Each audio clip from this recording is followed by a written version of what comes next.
Have you ever heard of a leader who inherits a complete mess and somehow turns it all around? I'm talking about an empire on the brink of collapse, torn apart by rebellion and internal strife. Today, we're diving into the incredible story of Mahmud I, the 24th Sultan of the Ottoman Empire, who took the throne in 1730 and became the architect of one of the empire's most surprising comebacks. Let's set the scene. The year is 1730. The dazzling but decadent tulip era has just ended in flames. A massive revolt led by a man named Patrona Halil has rocked the capital, Istanbul, to its core. This wasn't just a small protest, it was a full-blown uprising that dethroned Sultan Ahmed I. The people were angry about lavish spending, high taxes, and a sense that the empire was losing its way. Into this chaos steps Mahmud V, Ahmed's nephew. Imagine being handed the keys to an empire that's practically on fire. That was his reality. His first day on the job wasn't about parades and celebrations. It was about survival. Mahmud's immediate priority was to put out the fires both literally and figuratively. The Patrona Halil revolt had exposed deep-seated problems within Ottoman society. Mahmud knew he couldn't rule effectively with rebels still holding influence. So, with a combination of shrewd politics and decisive action, he and his trusted advisors worked to restore order. They systematically suppressed the remaining pockets of rebellion and reasserted the authority of the Sultan. This was a critical first step. Without stability at home, any attempts to deal with foreign threats would be doomed to fail. He needed to show everyone, from the common soldier to the highest-ranking officials, that the Sultan was back in control. This wasn't just about power, it was about restoring faith in the state itself. Now, with the home front somewhat stabilized, Mahmud could turn his attention to the empire's borders. And let me tell you, things weren't looking good. The Ottomans were caught in a tough spot, fighting wars on two major fronts, against the Persian Empire to the east and against Austria and its powerful ally, Russia, to the west. These weren't minor skirmishes, they were massive conflicts that would determine the future of the empire. Let's start with the east. The war against Persia, led by the brilliant but formidable military commander Nadir Shah, was a grueling affair. Both sides were powerful, and the battles were intense. For years, the two empires fought back and forth across a vast and difficult terrain. While the Ottomans didn't achieve a decisive, crushing victory, they managed to hold their ground and eventually negotiate a peace that largely restored the old borders. In the grand scheme of things, not losing territory to a military genius like Nadir Shah was a victory in itself. It showed that the Ottoman army, which had been in disarray just a few years earlier, was once again a force to be reckoned with. But the real showstopper happened in the west. The war against Austria and Russia was a huge test. The Austrians, in particular, had been a thorn in the Ottoman side for centuries. Many expected the weakened Ottoman Empire to suffer another humiliating defeat. But Mahmud I and his commanders had other plans. One of his key appointments was the Grand Vizier Hekimolu Ali Pasha, a brilliant strategist and administrator. Under his leadership, the Ottoman forces were reorganized and remotivated. The climax of this conflict came in 1739. The Ottoman army delivered a series of stunning victories against the Austrians, most famously at the Battle of Grocka.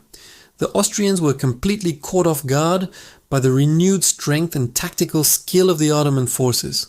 These victories forced Austria to the negotiating table, leading to the Treaty of Belgrade. And this treaty was a massive diplomatic triumph for the Ottomans.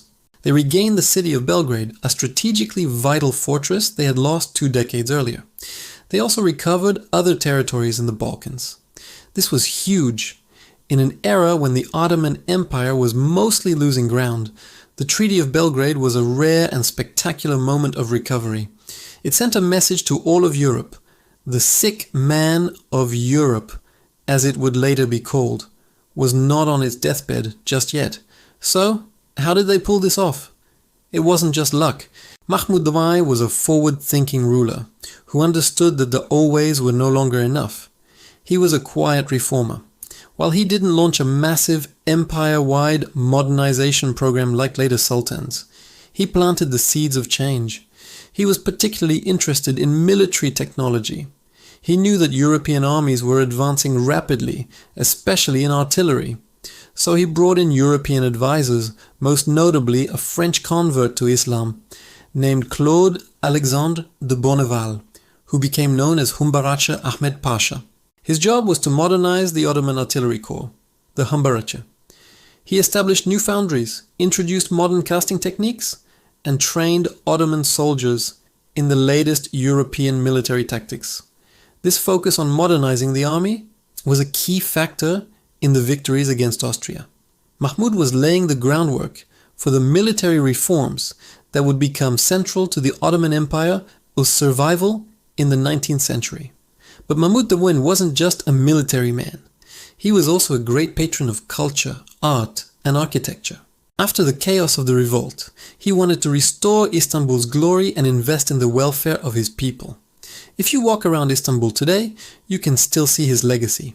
He commissioned the building of beautiful mosques, libraries, and schools. He was especially famous for his fountains. The Tofan fountain near the Bosphorus is a stunning example of Ottoman Rococo architecture, a masterpiece of intricate carving and design. These public works weren't just about aesthetics, they were about providing essential services like water and education to the public.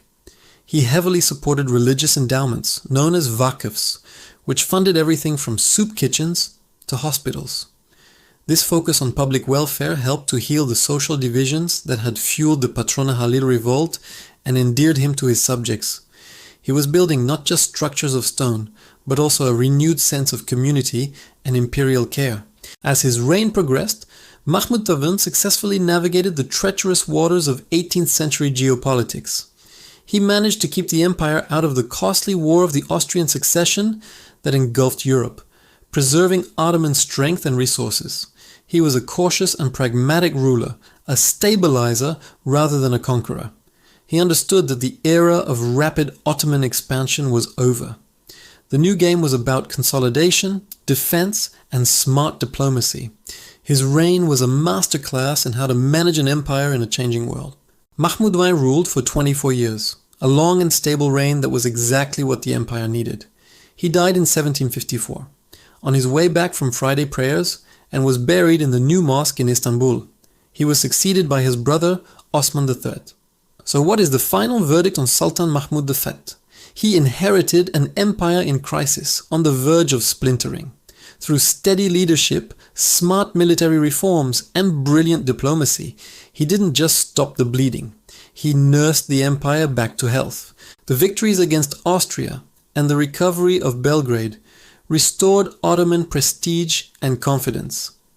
His cultural and architectural projects beautified Istanbul and improved public life. While his reign might not have the dramatic flair of a Suleiman the Magnificent, it was arguably just as important. He was the great stabilizer, the sultan who pulled the Ottoman Empire back from the brink and gave it a new lease on life. His rule was a period of resilience and recovery, a testament to the fact that even in times of decline, great leaders can steer the ship through the storm. Thank you so much for watching. If you found this story of resilience and leadership as fascinating as I do, please hit that like button and subscribe for more deep dives into hidden corners of history. Let me know in the comments what you think about Mahmud I's reign. See you in the next video.